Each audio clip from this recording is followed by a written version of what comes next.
Music is one of the biggest, influences for teenagers, and I was wondering what were some of your favorite bands and what kind of spiritual impact did they have on you as you were growing up as a kid?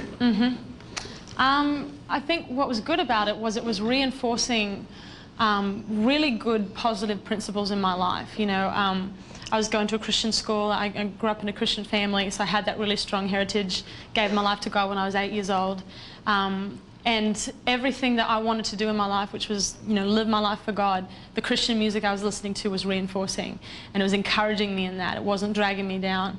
And music is so powerful. You said that. It's so powerful. And you guys, a lot of times I think we underestimate how powerful it is. We think, oh, well, I'm not really listening to the words, I'm just listening to the music. But it sinks in. It really, really does. And so I actually don't really listen to much secular music at all. I'm really careful about what I absorb because I want what I listen to grow my love for God, not pull me back. But you're so right. Music is powerful. You have had a real influence on a lot of people's lives. Another comment about your influence that you may not know of. Take a look right here. Hey, yeah, this is good. Cool. Rebecca, I sure love you. And I just thank God for the privilege we've had of getting to know each other, traveling and ministering together. But I want to thank you for always having time for my kids, and especially Heather, the many times she would come in for tour and bring a friend in. You always had time to talk to her, to give her a hug, to spend time with her. And the same thing with my other daughters and with Sean. And that ministers to me as a dad. And let me tell you, not a lot of people minister to me as a father. So thank you for doing that, and God bless. Josh really loves you, doesn't he? He's a sweet man. Pretty cool. You said you spent time with him Oh, yeah. on a tour?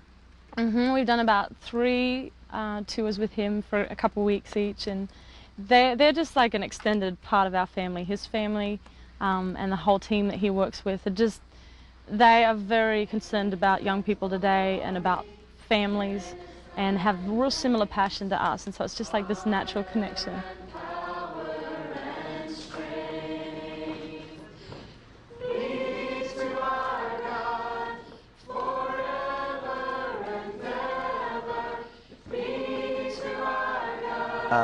The youth forum, the coffee house forum yesterday.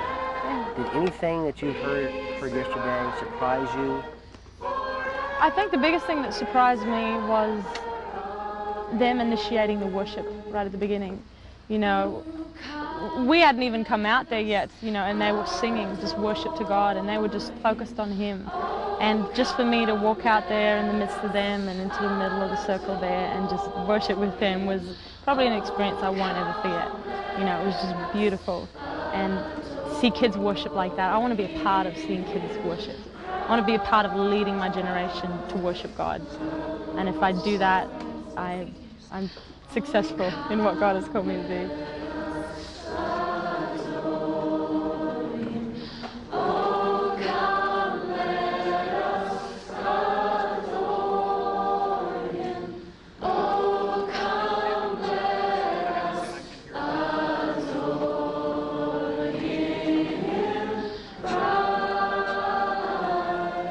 It's not just a performance. It's not just a show.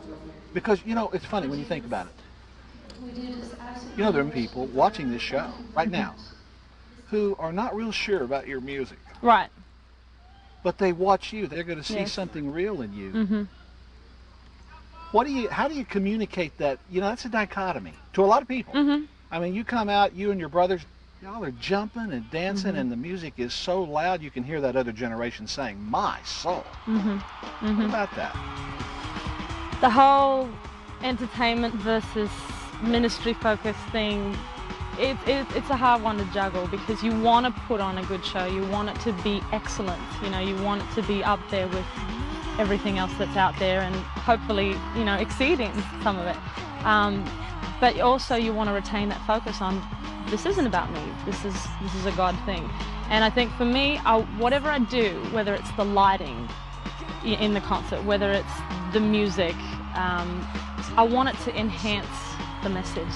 I want it to bring out what I'm talking about.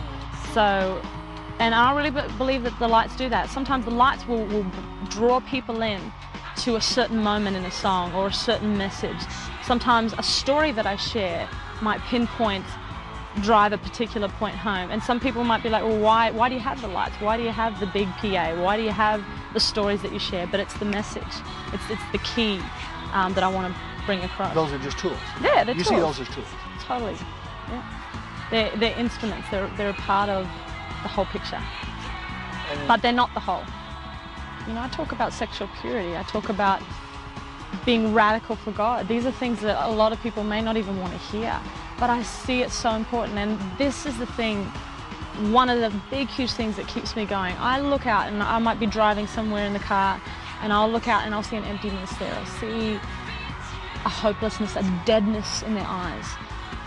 And that will encourage me so much because it will impassion me to continue to share the hope that I have. Continue to say, you know what, you guys, there's something better. There's something better than image. There's something better than having a good time. There's something better than delving into drugs, into alcohol, into sex. And it's Jesus. You know, it's simple, but it's the truth.